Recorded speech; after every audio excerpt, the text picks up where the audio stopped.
Beach Summer Fun US Coin Signature Auction featured over 1,900 rare coins that together managed to raise almost $18 million.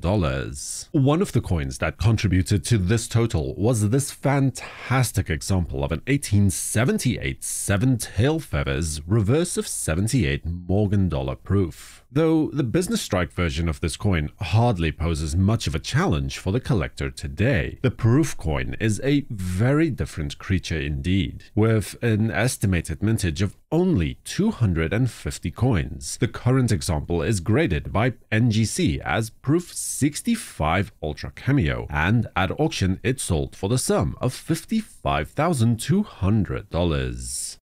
The 1827 quarter dollar coins are generally divided into two groupings, the originals and the restrikes, easily distinguished from one another by examining the coin's reverse, specifically though the number 2 of 25 cents. If the coin has a curled base 2, then it is an original, and if the 2 has a flat or square base, then it is one of the restrikes. That and the fact that the restrikes were obviously made with heavily corroded dies. In either event, the coin is considered a major rarity, with seemingly fewer than a dozen examples known of either type. Here we have an 1827 restrike quarter graded by PCGS as proof 63 that managed to raise $114,000 at auction. The 1875 proof half eagle makes for an interesting case study, as the mintage of only 20 coins is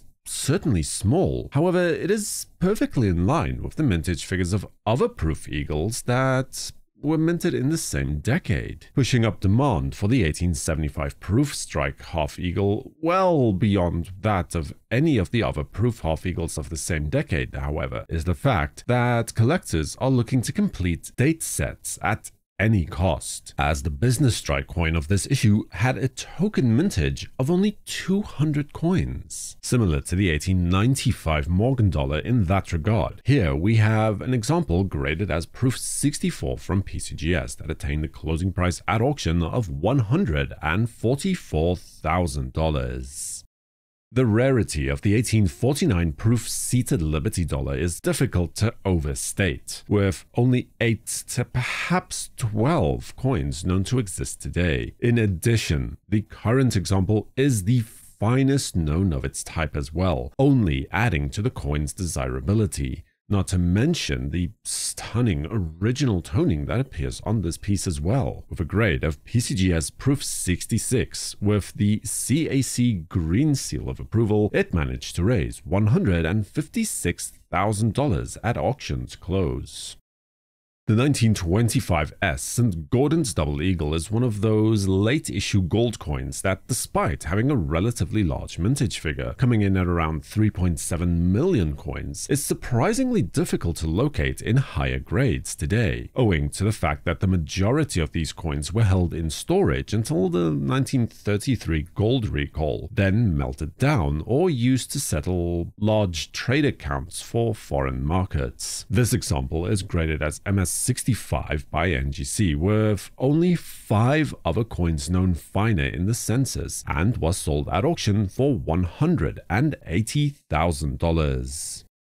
The 1804 Crosslet 4 Gold Eagle stands as one of the rarest issues in the series, and the last Gold Eagle that would be minted for nearly 34 years, with a mintage of only 3,757 coins. It is known that the Crosslet 4 Eagle is distinguished from the plain 4 Eagle that was minted in 1834 for inclusion in the same diplomatic presentation sets that produced the infamous 1804 dollar as well, owing to the number 4 in the 1804 using a different style punch in either case. Graded by NGC as MS63, this BD1 variety of this rare coin managed to attain a closing price at auction of $216,000. The 1841 Quarter Eagle, or the Little Princess as the coin is also known, is a coin that continues to pose many interesting questions for the inquiring collector, as mint records reflect no quarter eagle coins being struck during this particular year. One plausible explanation is that the 1841 was a proof-only year for this denomination, as reliable records of proof coin mintages was not really kept by the mint until the late 1850s onwards. Another fact that supports this theory again is the rightmost vertical line in the shield being extended all the way to the top of the shield, a die characteristic that is shared on all proof quarter eagles of this era, as they were all struck with the same reverse die regardless of date. NGC seemingly also subscribes to this theory, as this rare coin, one of only 15 known examples, was graded as proof 50, or a diminished proof in other words, by that service to close that auction for $228,000. The Great California Gold Rush officially kicked off when gold was discovered at Sutter's Mill along a stretch of the American River in 1849. It would take Congress and the US Mint another 5 years to officially open the US branch mint in San Francisco in 1854. One of the first coins to be struck in its first few days of operation was a token mintage of only 246 quarter eagle coins, easily making it one of the lowest mintage regular issue gold coins in the US Mint's history. Today, only about a dozen or so examples are known to have survived, the current coin being one of those, graded as NGC VF25. When the auctioneer's gavel fell, it was sold for $288,000. The 1943 copper penny has truly become the stuff of legend, accidentally struck on a leftover bronze planchet from the 1942 production run, during a year that all Lincoln cent coins were meant to be struck from zinc-coated steel to save copper that was desperately needed to manufacture munitions to help win the Second World War. Today, only around 24 of these Philadelphia Mint copper pennies are known to exist and are dearly sought after by collectors. Graded as PCGS AU50, this remarkable coin managed to raise $336,000 at auction.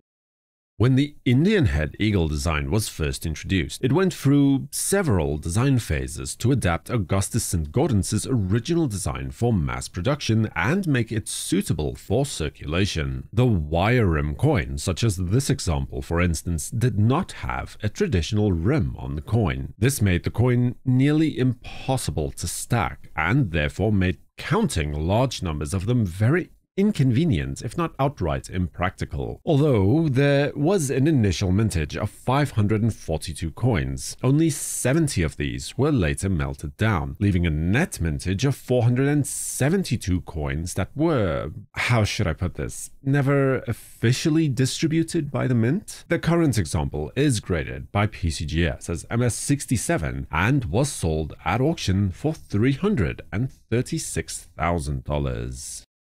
And while the rolled rim variety such as this example largely resolved the stacking issue, the higher relief still continued to cause problems in the reduction process. As a result, the rolled rim variety was never released into circulation, despite 31,550 coins being struck, which includes a proof mintage of 50 pieces created on the mint's metal press. Instead, the entire mintage, save for around 50 coins, were melted down, with these 50 pieces being handed out to members of the Assay Commission, mint and treasury officials, and other well-connected muckety-mucks. This example, housed in an old-school PCGS slab, is graded as MS66, and at auction it managed to close for $810,000.